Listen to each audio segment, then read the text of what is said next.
অসম আৰক্ষীৰ বৃহৎ সফলতা দুধৰ্ষ জেহাদী সংগঠন অল কায়দাক মুখ্যম আঘাত সমগ্ৰ অসমতে জেহাদীৰ পাঠ মেলি দিছিল দুধৰ্ষ সন্ত্ৰাসবাদী জেহাদী সংগঠন অল কায়দাই অতি সংগোপনে ৰাজ্যত মজবুত কৰি গৈছিল জেহাদীৰ ভেটি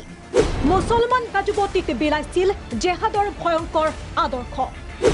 অল কায়দাই সৃষ্টি কৰিব বিচাৰিছিল ভয়াবহ পৰিস্থিতিৰ কিন্তু অসম আৰক্ষী সোৱাংচুৱাই তৎপৰতাৰে ধুলিসাৎ কৰিবলৈ সক্ষম হ'ল জেহাদীৰ পৰিকল্পনা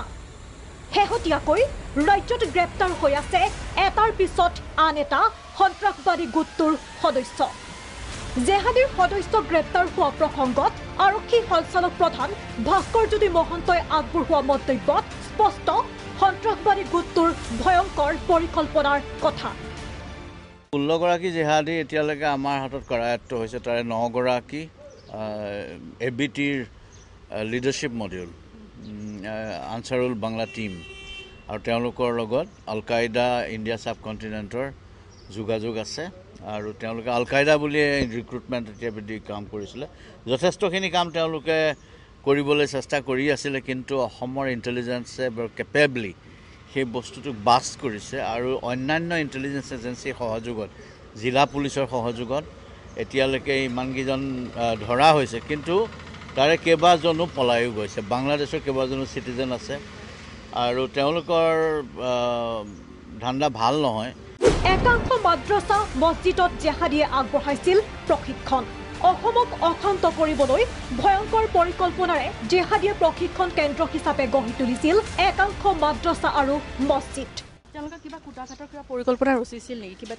এতিয়ালৈকে তেনেকুৱা পোৱা নাই কিন্তু তেওঁলোকে ইতিমধ্যে কিছুমান ট্ৰেইনিং কৰি আছিলে পৰিকল্পনাৰ কাৰণে তেওঁলোকে সাজু কৰিবলৈ চেষ্টা কৰিছে কিছুমান মাদ্ৰাসা কিছুমান মছজিদত তেওঁলোকে ইতিমধ্যে ইনফিল্ট্ৰেট কৰিছে তেওঁলোকে এনেকুৱা এটা পৰিৱেশ পৰিস্থিতি সৃষ্টি কৰিব বিচাৰিছে য'ত কিছুমান ভালনাৰেবল মুছলিম ইউথছক ডেকা ল'ৰা ছোৱালীক তেওঁলোকে আকৃষ্ট কৰিব বিচাৰিছে তেওঁলোকৰ আইডিঅলজিৰ প্ৰতি জেহাদীক কঠোৰ সকিয়নি অসম আৰক্ষীৰ অসম পুলিচ দৃঢ় সংকল্প হৈ আছে আমি এইবোৰ কৰিবলৈ নিদিওঁ এতিয়া ইতিমধ্যে তেওঁলোকক বাষ্ট কৰা হৈছে উল্লেখযোগ্য যে এনেধৰণৰ দক্ষতাৰ লগতে অসম আৰক্ষীয়ে বিগত দিনত প্ৰদৰ্শন কৰি আহিছে এটাৰ পিছত আন এটা সফলতা এনে কাৰ্যদক্ষতাৰ বাবে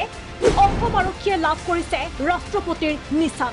10 মেত গুৱাহাটীত কেন্দ্ৰীয় গৃহমন্ত্ৰীয়ে আগবঢ়াব সন্মান এই বিৰল সন্মান লাভ কৰা অসম দেশৰ ভিতৰতে নৱমখন ৰাজ্য অহা 10 মে তাৰিখে মাননীয় ভাৰতবৰ্ষৰ গৃহমন্ত্ৰী ডাঙৰীয়া আহি ৰাষ্ট্ৰপতিৰ নিচান অসম পুলিচক আনুষ্ঠানিকভাৱে প্ৰদান কৰাৰ আমাৰ এটা অনুষ্ঠানৰ কথা আছে অসম জুৰি আমি এটা মটৰচাইকেল ৰাইড এটা আমি আৰম্ভ কৰিম সেইটো কাৰণে আমি লঞ্চ কৰা কথা এইটো ধুবুৰীত 30 বা 1 তাৰিখে আৰু গোটেই অসম জুৰি আমি এই খবৰটো বিয়পাই দিবলৈ চেষ্টা কৰিম কেন্দ্ৰীয় গৃহমন্ত্ৰী অমিত শ্বাহ উপস্থিত থাকিবলগীয়া বিশেষ কাৰ্যসূচীৰ বাবে ইতিমধ্যে সাজু অসম আৰক্ষী ভিডিঅ' জাৰ্নেলিষ্ট বিজয় লক্ষ্মীৰ সহযোগত ববিতা গগৈৰ ৰিপৰ্ট প্ৰাগ নিউজ